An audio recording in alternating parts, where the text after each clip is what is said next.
Hablando de Semana Santa, y lo vamos a hacer ahora desde el punto de vista antropológico con Pedro Juan Martín, doctor en antropología social. Pedro Juan, bienvenido de nuevo una semana más al plato de Quédate Conmigo. ¿Desde cuándo se tiene conocimiento de la celebración de la Semana Santa? Hay una fecha crítica que es la que establece el Concilio de Nicea en el año 325, después de Cristo, evidentemente, en el cual lo que establece es que celebraremos el domingo de Pascua, el domingo de la semana donde haya luna llena después de la entrada de la primavera. Esto tiene todo un porqué, toda una tradición detrás, muy interesante, y a partir de ahí, de marcar la fecha del domingo de Pascua, es donde se genera todo el calendario litúrgico.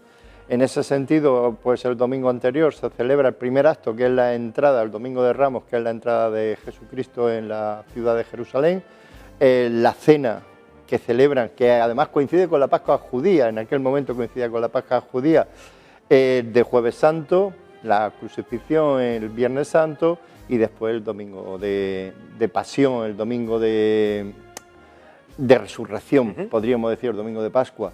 Y desde entonces tenemos marcada muy clara esa fecha en un calendario sollunar, que es como la mayoría de las religiones interpretan ese calendario religioso, que es distinto al calendario natural que nosotros utilizamos. Efectivamente, es la luna, ¿no?, la que manda en cuándo se celebra, en qué fecha cae la Semana Santa. Efectivamente, de hecho, no solamente manda en la Semana Santa, siguiendo esta recomendación, principalmente porque es que hay un hecho histórico que se mezcla, porque claro, Jesucristo, ¿por qué va a Jerusalén? Va a celebrar la Pascua judía. La Pascua judía se celebraba con luna llena. Se celebra con luna llena porque lo que rememora, de alguna forma, es la salida del pueblo judío del dominio y la esclavitud en Egipto. Recordemos, si me permites un momento, de que para liberar al pueblo de Israel, Dios manda 10 plagas. La última de las plagas es la de la muerte de los primogénitos. La forma que tiene el ángel avisa al pueblo de Israel para que en el dintel de la puerta pongan sangre de cordero para que no sean, podríamos decir, dañados en este sentido los primogénitos de los padres de Israel. ¿Y qué pasa? Que ahí se celebra la cena, ahí se celebra en ese momento, y al día siguiente es cuando el faraón permite la salida del pueblo de Israel. Entonces, claro, conmemoran que esa es la última cena, que que cogen luna llena, porque lo que se prevé que son en fiesta de primavera cuando empieza ese éxodo, y sobre todo con la luna que los pudo estar acompañando en la salida, ¿no?, de su cautividad. Y de ahí es donde Jesús, claro, tenemos la certeza de que cuando entra y va a Jerusalén a celebrar la Pascua judía, sabemos que es en luna llena. De ahí la tradición en el Concilio de Nicea se remarca de que la Semana Santa coincidirá con luna llena y el domingo de Pascua será el domingo siguiente a la luna llena.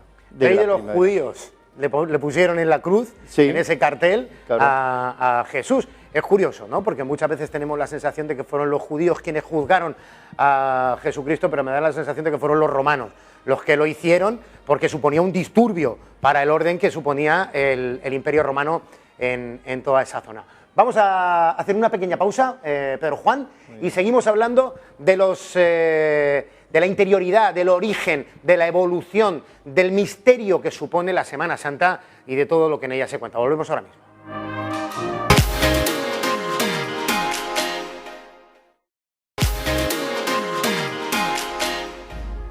En un minuto llegamos a la 1 del mediodía, seguimos en directo en las 7 en Quédate Conmigo, hablando de los orígenes, de la simbología, de los misterios de la Semana Santa con Pedro Juan Martín, doctor en antropología social.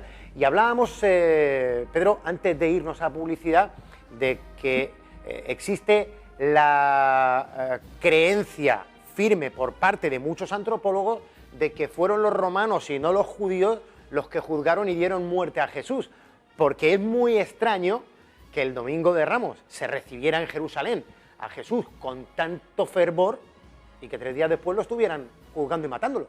Efectivamente, genera, pues, como tú bien dices, una duda importante en las mentes, sobre todo de las personas que desde el punto de vista religioso, desde el punto de vista antropológico, nos dedicamos un poco a investigar sobre estos temas. La entrada de Jesús en Nazaret, cuando va, precisamente, ¿cuál es el motivo que le lleva? Le lleva el motivo principal de celebrar la Pascua judía, es lo que le lleva. ¿Y cómo es recibido? Es recibido como el Mesías, como el Salvador, el que el pueblo lo recibe con las palmas, que es la forma en la que se recibía a los triunfadores, a los reyes, con todos los honores, y lo acompaña.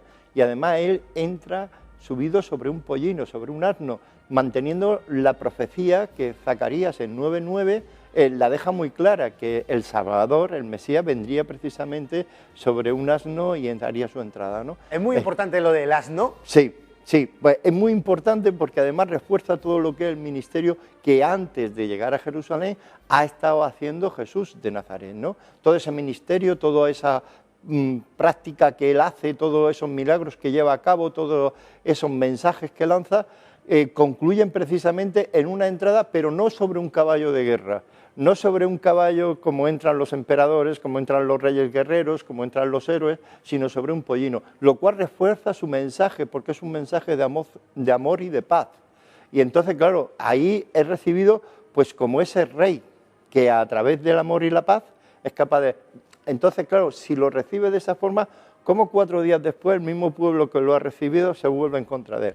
Esto yo creo que hay mucha influencia, sabemos que la historia al final siempre la escriben los vencedores, por desgracia, y no tenemos los testimonios del momento, ¿no? Entonces es muy importante recuperar lo que la tradición de alguna forma ha ido manteniendo. Y en este caso, el Domingo de Ramos, que es precisamente ese inicio, es un momento crucial, podríamos decir, porque ahí es donde se demuestra el cariño, el afecto, la esperanza puesta por el pueblo de Jerusalén, con el pueblo judío, en la figura de Jesucristo.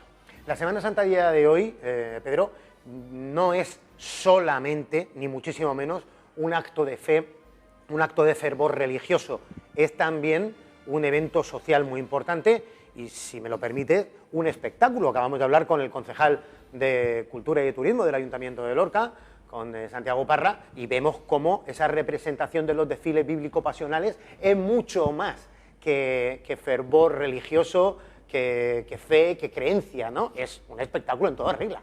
Bien, de acuerdo. Desde un punto de vista antropológico puedo entender perfectamente esto que estás planteando y lo cual comparto también. Creo que ha trascendido, pero no hay que olvidar la esencia de la Semana Santa.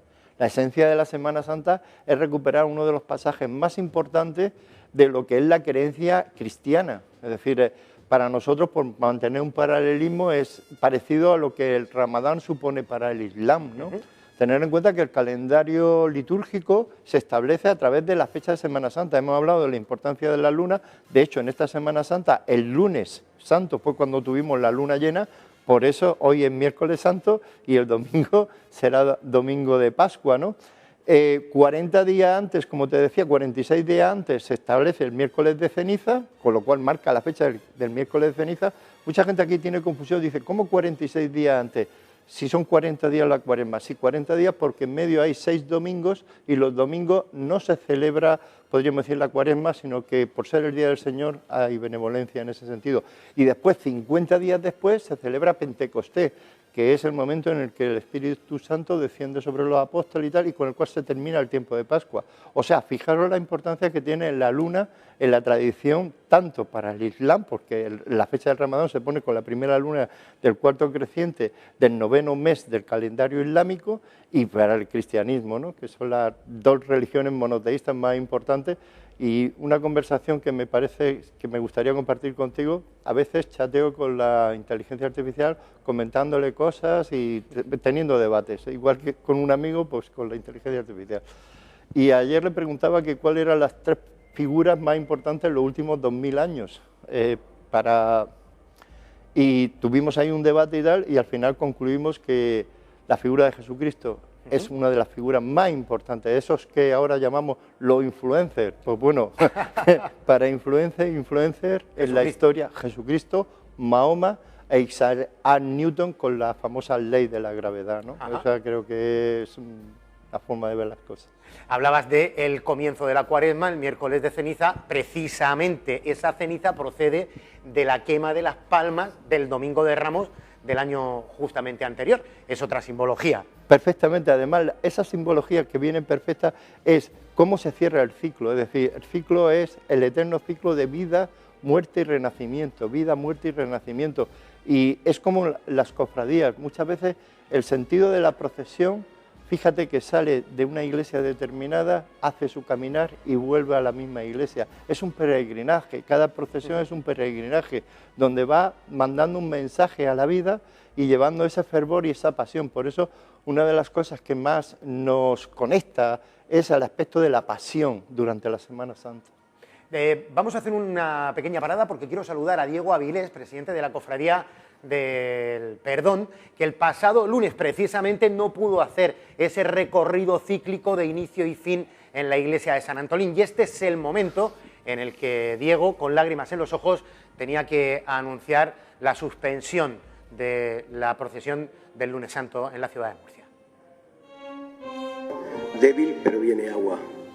Es nuestra obligación de todos, la cofradía, el mantener a salvo el patrimonio.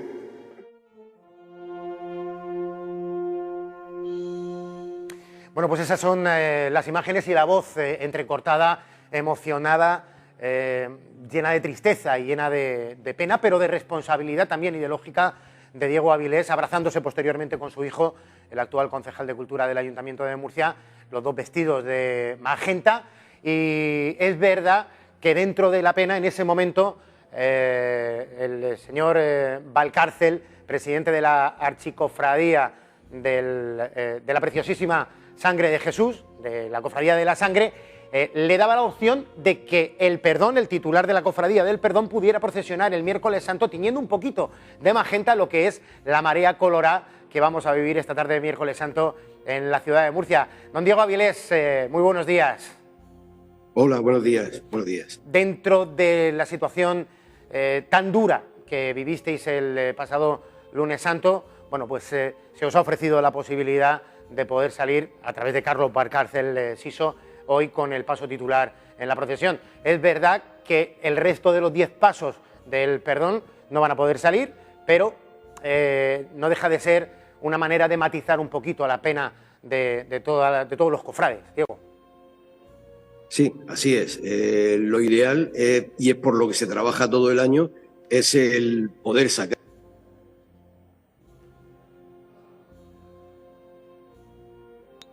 pronto, como anunciamos que no podía salir la procesión, pues fue Carlos Valcárcel, con su amistad que nos une de tanto tiempo, hermanaos entre las dos cofradías, un ambiente muy bueno, hermandad, que nos dijo, Diego, si queréis, miércoles santo el Perdón sale en procesión con nosotros y os invitamos a que lo hagáis, cosa que nos honra, le agradecimos enormemente y bueno, aquí está, miércoles santo y dispuesto el Perdón para salir esta tarde.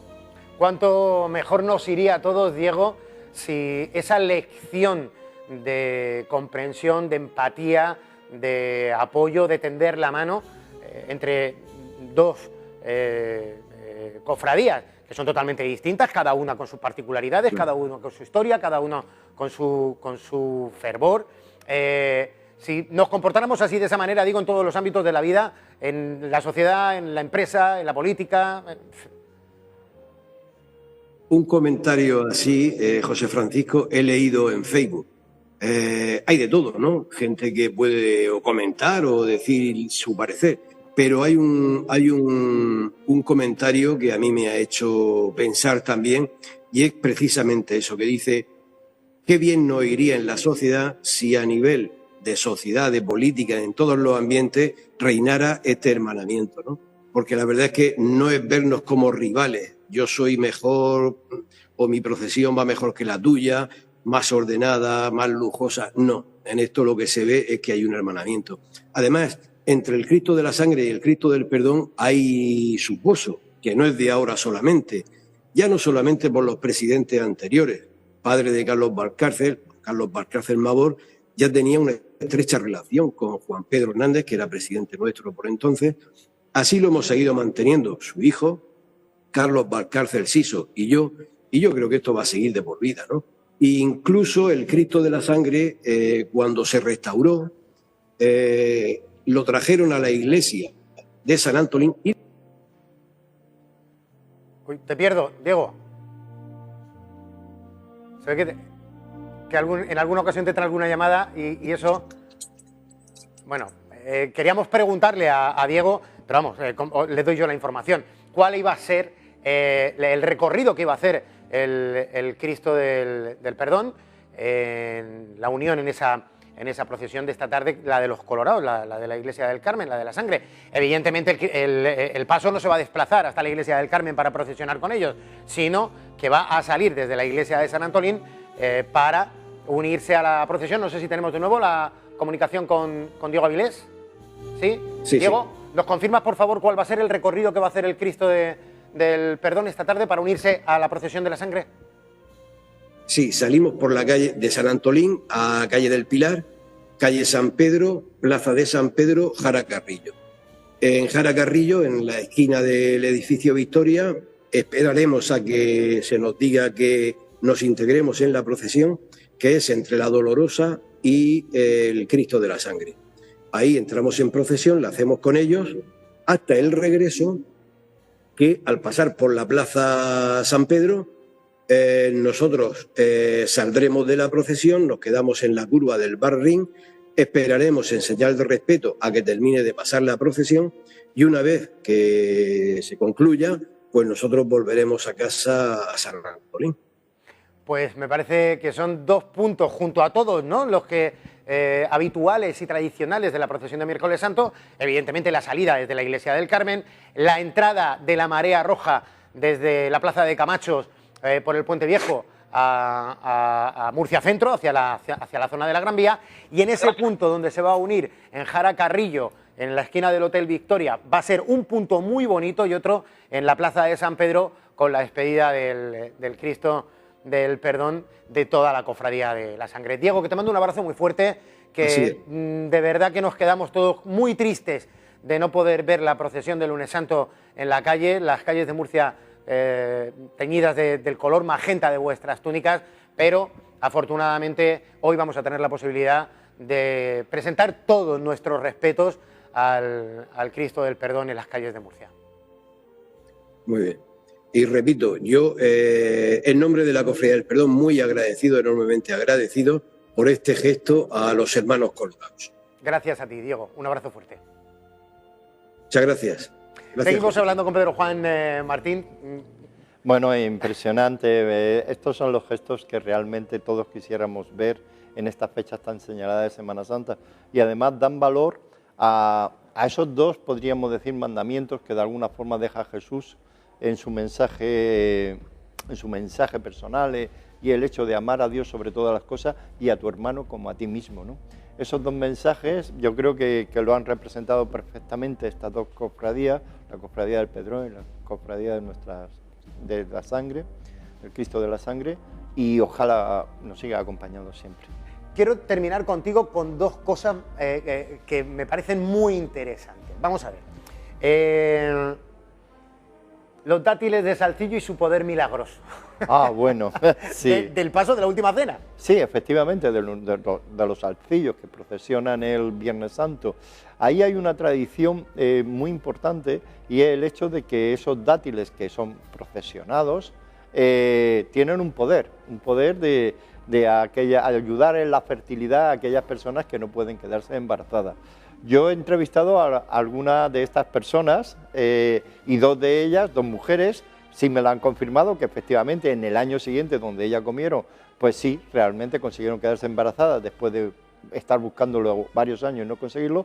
Y tengo el testimonio también de un compañero mío, profesor de la Universidad de Valencia, que vino aquí con su mujer también para la procesión, consiguió el famoso dátil, se los comió, y ese año pues la verdad es que también se quedó. Son testimonios muy bonitos, pero hay una cosa también muy importante del Salcillo que no quiero que perdamos de vista, es el ángel de la pasión que sale en la oración del huerto, el cual también tiene una tradición y una leyenda detrás muy bonita, porque el Zarcillo, nuestro gran escultor, estaba intentando buscar una imagen que no fuera ni de hombre ni de mujer, y cuenta la leyenda que un mendigo pues se acercó un día, él tenía la costumbre de recibirlos, darles de comer y aposento y tal, y que cuando ese mendigo al día siguiente por la mañana se fue, él ya no estaba, pero le había dejado un boceto, y cuando vio el boceto, era el boceto precisamente de ese ángel de la pasión, que aquí en Murcia concretamente, bueno, es una de las tallas del barroco más importantes a nivel, podríamos decir, no solamente español, sino a nivel europeo, a nivel mundial, y también algo muy importante, y es el aspecto de que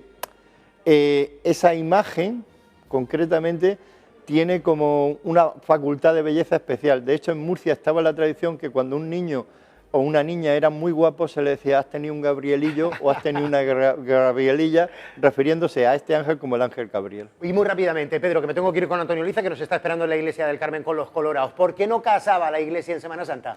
Porque estaba esa antigua tradición irracional de que las personas que copulaban durante la Semana Santa se quedaban pegados hasta el domingo de Pascua, domingo de Resurrección, que ya se podían despegar, y por eso no se celebraban matrimonios. Pedro Juan Martín, ha sido un placer. Estaría horas hablando contigo. Muchísimas gracias, Bayona. Nos vamos.